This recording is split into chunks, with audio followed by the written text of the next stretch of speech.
"Excuse me, sir, you're in my seat." Danielle Carter had barely stepped into first class before she felt the tension snap like a cable under pressure. The air was cold, not because of the AC, but because something unspoken rippled through the cabin the second she appeared. Seat 1A.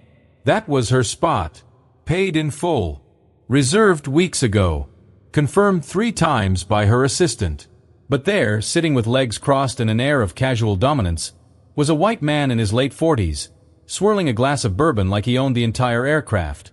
His tailored blazer barely creased as he leaned back and smirked without even looking up. "Ma'am," he said, his voice smooth and laced with mockery. "Coach is back there." Danielle didn't flinch. She'd been through worse. But this wasn't just about a seat. It was about how power plays out in silence, in stares, in assumptions. Around her, the cabin fell awkwardly still. A woman in pearls clutched her purse tighter. A man with an iPad shifted uncomfortably in his seat. Flight attendants stood frozen, unsure if they should step in or stay out of it. Danielle looked straight at him, eyes clear, voice calm. "This is seat 1A. My name is on the boarding pass." He waved a dismissive hand, chuckling like it was all a joke. "Sweetheart, this seat's taken." She didn't argue. She didn't raise her voice. She simply pulled out her iPhone, pressed a single contact, and said 4 words. "Get me Natalie. Now." The man's smirk faltered. Just a flicker. Because what he didn't know, what no one in that cabin knew, was that Danielle Carter wasn't just another passenger. She was the CEO of Volt Green, one of the fastest-growing renewable energy companies in the country, and the keynote speaker at the biggest sustainability summit in San Francisco. And this wasn't just a seat. It was a symbol of how far she'd come and what she was never going to let anyone take from her again. Stay right there, because what happens next turns this routine flight into a national headline. JFK International Airport, early Monday morning. The kind of morning where every terminal buzzes with urgency. Business travelers in pressed suits clutching lattes from overpriced cafes. Families navigating TSA lines with tired kids and strollers. The air, though filtered, carried the faint scent of jet fuel, nerves, and ambition. Danielle Carter moved through it all like a quiet force. Sharp blazer, black turtleneck, slim-cut trousers, and a leather carry-on rolling smoothly behind her. No entourage. No unnecessary noise. Just purpose in her stride. She was headed to San Francisco, where in less than 24 hours, she'd deliver the keynote at the National Energy Innovation Summit. The stage had already been set. Her name was printed in bold font across banners and program books. Danielle Carter, CEO, Volt Green.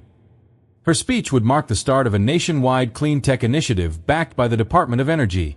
But here at Gate 17B, she was just another boarding pass in line, except she wasn't. Danielle had built Volt Green from scratch. From a college dorm sketchpad to a company now valued at over $400 million. She wasn't born into money. No Ivy League handouts. She earned her success through a combination of engineering brilliance, long nights, quiet resilience, and a fearless refusal to be underestimated. She had turned solar grids and urban energy optimization into a Silicon Valley gold rush. Investors lined up. Politicians paid attention. Communities across the country started to see green energy not as a fantasy, but a future. And yet, as she approached her first-class seat on Flight 1186, none of that mattered. Because sitting there, in her reserved seat, 1A, was a man who had once tried to buy a stake in Volt Green. His name was Brent Lawson. Old money. Wall Street clout. And the kind of man who thought diversity was just a buzzword investors like to hear in a pitch deck. Months ago, Brent had offered to fund Volt Green's Series C round. Danielle had declined. Politely but firmly. She didn't want his name or his influence tied to her mission. She saw through the charm and into the power plays beneath it. And now, here he was, sitting exactly where she was meant to be. Legs crossed, sipping bourbon at 8:14 a.m., acting like the past didn't matter. But it did. Because Danielle Carter didn't believe in coincidences. Not at 35,000 feet. Not with someone like Brent Lawson. Not when the entire country was about to watch her speak on the future of American energy. This wasn't going to be a seat mix-up. This was something else. And somewhere deep inside, Danielle knew. She wasn't just about to reclaim a seat. She was about to reclaim a narrative. Danielle paused for a second beside seat 1A, letting the weight of the moment settle in her chest. She wasn't new to these games. She had seen enough boardroom power moves to recognize one when it was playing out at 36 inches above the carpeted aisle. Brent Lawson didn't even glance up. He was busy swirling the ice in his bourbon like a man entirely at ease, his wrist adorned with a platinum watch that glinted in the soft cabin lighting. His long legs stretched comfortably into the footwell, his designer shoes tapping lightly against the bulkhead. Danielle cleared her throat politely. "Excuse me," she said, her voice even. "I believe you're in my seat." Brent finally looked up, but not with surprise. No, it was worse than that. He smirked, like he'd been waiting for this exact moment. His eyes scanned her face in a way that was both condescending and dismissive, then dropped to her carry-on as if assessing her credentials.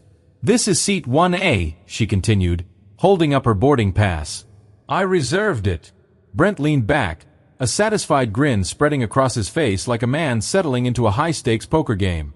He didn't look at the pass. He didn't even acknowledge it. "Well," he said smoothly, "maybe there's been a mix-up, but I fly this route every Monday morning. First class. Always here." Danielle's tone didn't change. "I don't think that matters if the seat was booked in advance." He chuckled, a low, deliberate sound. "Right. Of course. Look, I'm sure you've got a nice spot back in coach. Why don't you let the flight attendant sort it out, huh?" The words weren't loud, but they carried. Passengers in nearby rows glanced up from their tablets and newspapers. A man in 1C shifted awkwardly in his seat. A woman across the aisle raised her eyebrows and glanced at Danielle with a tight, sympathetic smile. The flight attendant standing at the galley entrance froze mid-step. Her eyes flicked to Brent, then to Danielle, then back again. She didn't move. Not yet. Danielle held Brent's gaze. Measured. No visible reaction. But inside, she could feel the slow burn rising, not just from the insult, but from the familiarity of it all. She'd worked her whole life to be seen for her brilliance, not her gender, not her skin, not her silence. And here she was again, being told to let someone else handle it. No, not this time. She straightened her back, drew in a slow, steady breath, and said, "Then I'll handle it myself." She reached into her blazer pocket and pulled out her phone. Her voice, calm but firm, carried just enough for those nearby to hear. "Call Natalie Rivers. Right now." The moment Danielle pressed the call button, the atmosphere inside first class shifted. Subtle at first, like the flicker before a power outage, like the hush that falls just before a storm. Passengers who had tried not to stare now watched openly. Eyes peeked above newspapers. A phone camera, somewhere in row 2, began recording discreetly behind a coffee cup. Danielle stepped back slightly from seat 1A, standing tall in the aisle as the call connected. One ring. Ooh. Then a crisp voice answered on the other end. "This is Natalie." Danielle didn't waste time with pleasantries. "Natalie, it's Danielle Carter. I'm on flight 1186, JFK to San Francisco Airport. A man is occupying my seat and refusing to move. I'm not looking for drama, but this needs to be handled. Quietly. Immediately." On the other end of the call, Natalie Rivers, a senior vice president at the airline, was already tapping into her dashboard. She knew exactly who Danielle Carter was. The woman whose clean energy company had just signed a multi-million-dollar sustainability contract with their airline. The same woman whose face had appeared last week in Forbes, under the headline, "The New Face of American Power." "Understood," Natalie replied, her tone all business now. "Give me 3 minutes." Danielle ended the call and returned the phone to her pocket. She didn't raise her voice. She didn't escalate. She simply stood there, poised, patient, composed. Brent, still lounging in her seat, looked up again, this time with a forced smirk. "You really called someone over a seat?" Danielle didn't answer him. She didn't need to. What Brent failed to grasp, what most of the cabin had yet to realize, was that Danielle didn't make noise when she moved. She made impact. And her silence wasn't submission. It was calculation. Somewhere near the front of the plane, a flight attendant's radio crackled. A quiet message passed from gate to cabin crew. One of the leads stepped forward toward the cockpit, her expression suddenly alert. Back in seat 1A, Brent swirled the last of his bourbon with a finger, still convinced he was untouchable, still unaware that the ground beneath him was already shifting. And Danielle? She remained exactly where she was, back straight, chin lifted, calm as still water. Because when you've built your name on clarity, on truth, and on quiet strength, you don't need to shout. You just wait for the doors to open. And they were about to. You could almost hear it, the way the energy shifted. A chill swept through the front of the plane, but it wasn't from the air conditioning. It was discomfort. Pure, concentrated discomfort. The kind that makes people straighten their backs, clear their throats, and pretend to read the same paragraph 5 times. Danielle stood silently in the aisle. She wasn't blocking the way. She wasn't raising her voice. She was simply present. And that, somehow, was more unsettling than any confrontation could have been. Across the aisle, a woman in a navy pantsuit tapped nervously on her phone. Next to her, her husband kept his eyes glued to the crossword in the seatback magazine, even though he hadn't filled in a single square. Their body language said everything. They knew something wrong was happening. But like so many people in so many rooms, they hoped it would resolve itself without requiring their voice. In row 2, a young woman with earbuds discreetly lowered her phone camera into her lap, still recording. She'd seen enough online to know when something needed to be documented. The flight attendants? Frozen. 2 stood near the galley, whispering in hushed tones, casting glances at Brent, then at Danielle, then away again. And Brent still reclined in seat 1A like nothing was happening. Like this entire situation was just a mild inconvenience, not an act of arrogant defiance. He tilted his glass toward the window and swirled the last of the bourbon with a smug grin. "Unbelievable," he muttered, loud enough for Danielle to hear. "All this noise for a seat." Danielle didn't flinch. She wasn't performing for him. She wasn't here to win an argument. She was here because this was her seat. Because she'd earned it. Because she'd paid for it. And because sometimes, standing your ground is the only statement you need. The hush inside first class felt like a storm cloud waiting to burst. Polite society had come face to face with the kind of moment that demanded discomfort. A test of integrity, the kind most people pray passes them by. And as Danielle stood there, calm, immovable, powerful, everyone around her was silently calculating what kind of person they would be in this moment. The kind who looks away, the kind who whispers, or the kind who, like Danielle, refuses to be moved.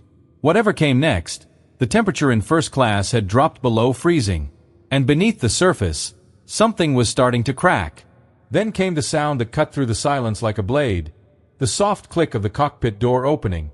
Every head in first class turned, just slightly. The murmurs stopped. Even Brent's smirk wavered for a moment. Out stepped a man dressed in full captain's uniform. Captain Jackson Moore. Tall, composed, with salt and pepper hair beneath his hat and a presence that could calm turbulence just by walking down the aisle. At 62, he had more than 3 decades in the air. Thousands of takeoffs. Tens of thousands of landings. And in between, more human drama than most people ever witness. His posture was upright, but not stiff. His eyes scanned the cabin with clarity and calm. He didn't shout. He didn't rush. He simply moved forward with purpose. Toward Danielle, toward Brent, toward the still frozen atmosphere of first class. "Good morning," he said, his voice steady, deep, unmistakably in command. "I'm Captain Moore. I understand there's a seating discrepancy that needs clarification." Danielle nodded once, quietly. Brent, still in her seat, straightened his back but didn't rise. "Captain," he said, a trace of familiarity in his voice, "I'm in my usual seat. Been flying this route for over 10 years. Captain Moore's expression didn't change. "Sir, may I see your boarding pass, please?" Brent's eyes narrowed. "Are you serious?" "Yes," the captain replied evenly. "For the safety and security of everyone on board, I need to verify each passenger's assigned seat." A long pause. Brent hesitated, clearly irritated at being questioned. He looked around, expecting support. There was none. Danielle said nothing. She didn't need to. The contrast between her quiet strength and Brent's simmering arrogance was beginning to speak for itself. Captain Moore turned slightly, addressing both of them now. "Let me be clear. This aircraft doesn't leave the ground until all seat assignments are verified and respected. Period." And just like that, the balance in the room shifted. Because when a leader with nothing to prove steps forward and draws the line, not in anger, but in principle, it becomes very clear who's standing on the right side of it. Brent leaned back, jaw clenched, refusing to reach for his boarding pass. Captain Moore didn't blink. And in that moment everyone knew this was no longer about a seat. It was about accountability. And it had just landed. The silence inside the cabin stretched thin, taut like a thread on the verge of snapping. Captain Moore stood grounded, arms relaxed at his sides, but his presence filled the room. Danielle remained calm, her eyes unwavering, her posture unshaken. She hadn't moved an inch from where she stood near seat 1A. Brent still hadn't produced his boarding pass. Instead, he exhaled a breath of frustration, leaned back in the seat that wasn't his, and muttered, "You people love to make a scene." That did it. Captain Moore turned slightly, his voice steady but now sharpened like steel wrapped in velvet. "Sir, this passenger, Ms. Danielle Carter, is not just any first-class guest." He paused, his eyes sweeping over the row behind him, where a few passengers still pretended not to watch. "She is the founder and CEO of Volt Green Technologies, one of the largest sustainability partners of this airline. Her company is the reason we're piloting the new hybrid fuel program launching this quarter. She's not only supposed to be in seat 1A, she was invited to sit here by our executive team." You could hear the mental rewinds happening in real time. People blinked. A man in 1C set his tablet down slowly. The woman with the phone camera gasped under her breath. Brent's smirk cracked. For the first time, something flickered behind his eyes. Not respect. He wasn't built for that. But recognition. And fear. Danielle didn't gloat. She didn't even smile. Her silence spoke louder than any victory speech. She had been underestimated. Dismissed. Spoken down to. Again. But she never raised her voice, never flexed a resume, never threw titles or net worth in anyone's face. She let truth speak for itself. Captain Moore, with a gentle nod, stepped aside and addressed the cabin one last time. "Ladies and gentlemen, I appreciate your patience. We'll resume pre-flight service once this issue is resolved." Then he turned to Brent. "One last time, sir. Boarding pass, please." Brent reached into his jacket, slowly, reluctantly, and handed it over. Seat 4C. Not 1A. Not even close. The cabin inhaled, all at once. Like everyone had been holding their breath for 5 full minutes. Danielle stepped forward. Not to gloat, not to reclaim, simply to sit. Because sometimes, the most powerful move isn't pushing back. It's staying still until the truth rises to meet you. And today, it did, at 35,000 feet. Brent stared at the boarding pass like it had betrayed him. His fingers clenched the small slip of paper, the proof of everything he just denied, everything he tried to cover with arrogance and status. Seat 4C. Not 1A. Not even in the same row. He didn't speak right away. Instead, he handed the pass back to Captain Moore with a forced laugh. Thin, awkward, the kind of laugh people make when they've been caught and don't know how to spin the moment. "Well," he muttered, "guess I got turned around." The captain didn't respond. He didn't need to. Danielle said nothing either. She was seated now, calm as ever.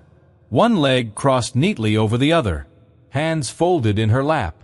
Not triumphant, just settled. Brent stood, slow and stiff, like the weight of every eye in the cabin had suddenly hit him at once.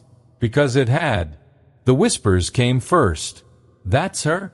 Danielle Carter. Oh, I read about her last week."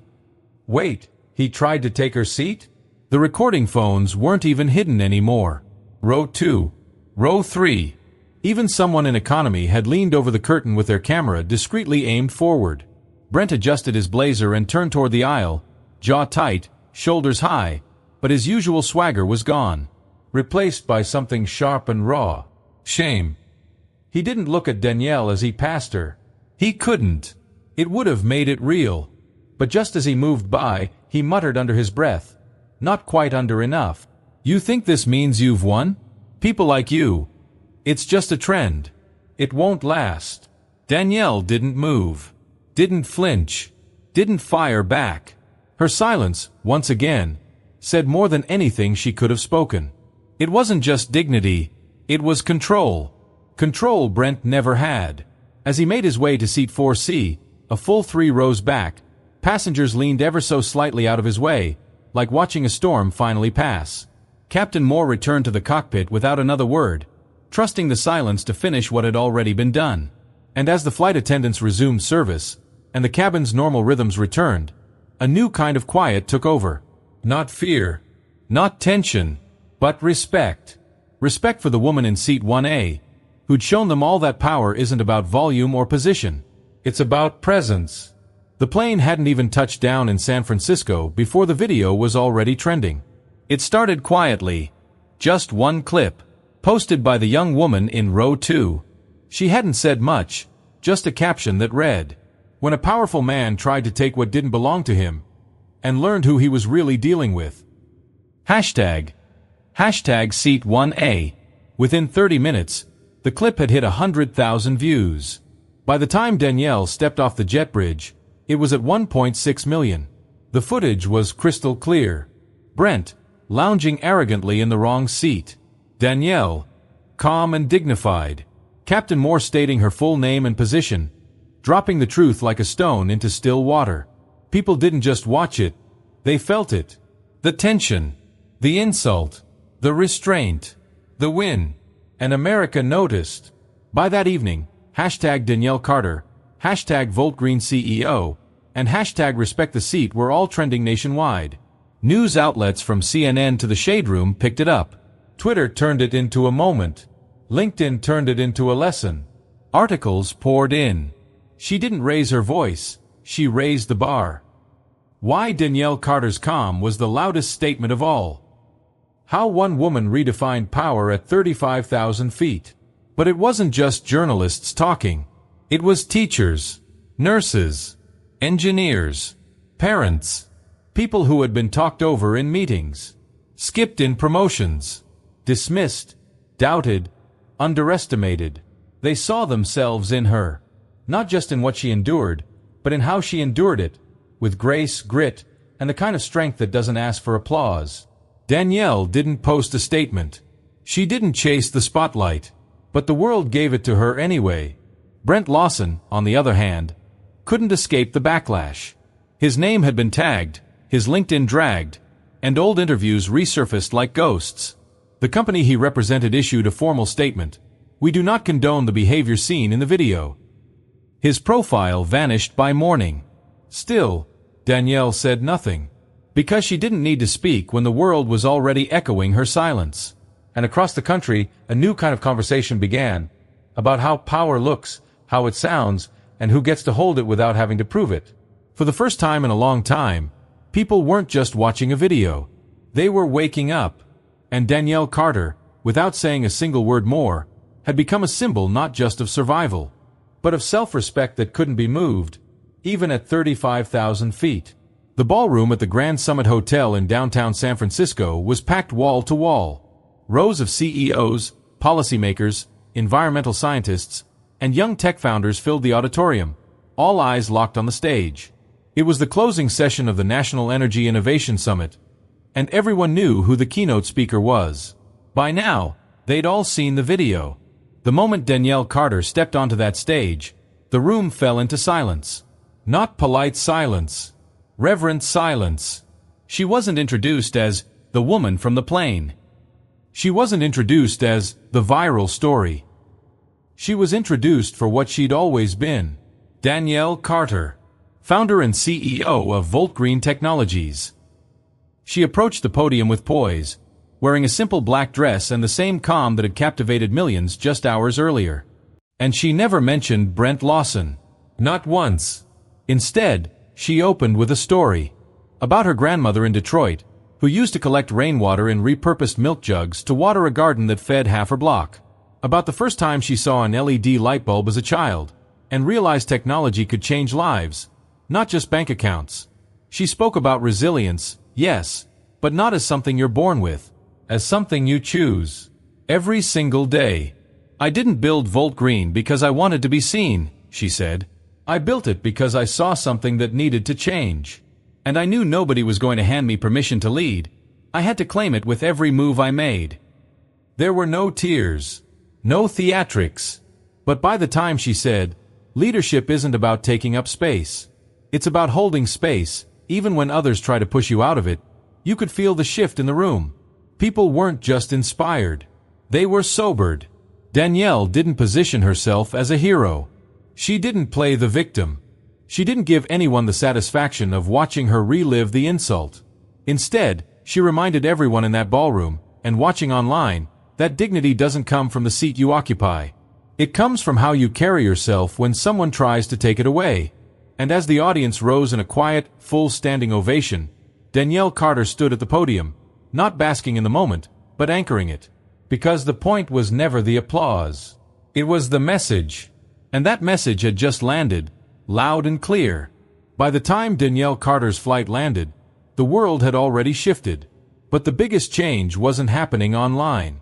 It was happening behind closed doors, inside boardrooms, strategy calls, and policy reviews. The airline that operated Flight 1186 found itself under a microscope, not because of a safety issue, but because of a moral one. The video had exposed more than a moment of arrogance. It had spotlighted a question that corporate America could no longer ignore. How do we treat people when no one's watching? And what happens when suddenly, everyone is? That Monday evening, just hours after the video hit the national news, the airline CEO released a formal public statement. We deeply regret the experience Ms. Danielle Carter faced aboard Flight 1186. Her dignity, professionalism, and restraint in the face of mistreatment serve as an example for all of us. Effective immediately, we are launching a full internal review of our first-class boarding policies and initiating new anti-bias training for all frontline staff. But it didn't stop there.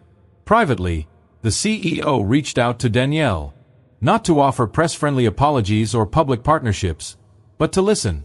She agreed to a quiet meeting. Inside a glass-walled executive conference room overlooking the skyline, Danielle sat across from the airline's senior leadership team. Composed. Not demanding justice, but asking for something deeper. Sustainability for people. Not just the planet. She laid out a clear vision. A bias training that wasn't just about checking boxes, but changing cultures. Or anonymous reporting systems for passengers and staff to flag behavior without fear. And a leadership accountability framework, where equity wasn't a buzzword, it was tracked, measured, and enforced. The executives listened.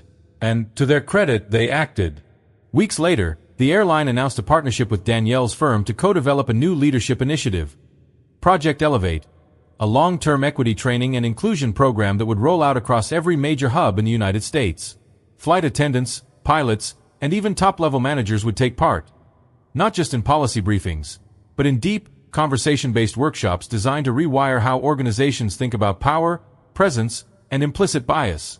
Danielle didn't ask for her face to be used in the marketing. She didn't want her name on the press releases. But the changes happened anyway, because sometimes the best way to lead is by quietly shifting the system behind the curtain. And while the cameras moved on to the next trending story, Danielle Carter walked out of that boardroom the same way she walked onto Flight 1186. Steady, clear-eyed, unapologetic, not just changing the conversation, but rewriting the structure that shaped it. A few weeks later, Danielle Carter boarded another flight. Same airline, different route. This time, from Atlanta to Chicago for a panel on sustainable infrastructure. She didn't request anything special, just a quiet window seat in first class, same as always. No headlines, no cameras, just another day in motion. As she stepped into the cabin, something caught her eye. Near the front row stood a young black girl, maybe 8 or 9, dressed in a pink hoodie and carrying a worn-out sketchpad hugged tight against her chest.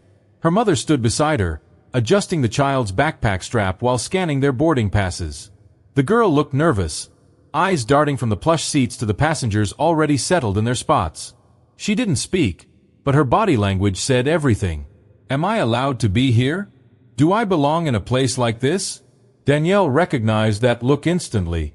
She had worn it once, years ago, when she was the only girl of color in a summer robotics program. She had felt it in tech meetings, in investor rooms, and yes, in first-class aisles. It wasn't fear exactly. It was doubt. The kind the world hands you in pieces, hoping you'll carry it like baggage. So Danielle smiled. Gently, purposefully. The little girl glanced up, noticed, and smiled back. Tentative at first, then fuller, warmer. She whispered something to her mom, who followed her gaze and nodded. Danielle gave the child a small thumbs up, then turned toward her seat. No words were exchanged. They didn't need to be. In that small, quiet gesture, something powerful passed between them. Permission, affirmation, belonging. Because legacy isn't always about movements or speeches or viral videos.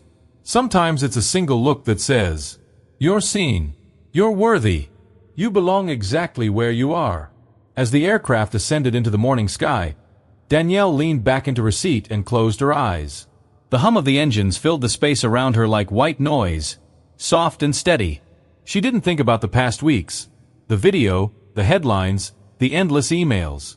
She thought about the little girl, and about every person who's ever second-guessed their place in the room, not because they lacked the skill or the right, but because someone else made them question it. And she thought, let this be the last generation that needs proof to take up space. Because that's what her story was about in the end. Not revenge, not going viral, but about reclaiming space, quietly, powerfully, and leaving the door open behind you, just a little wider than it was before, so that the next person doesn't have to knock. They can just walk in.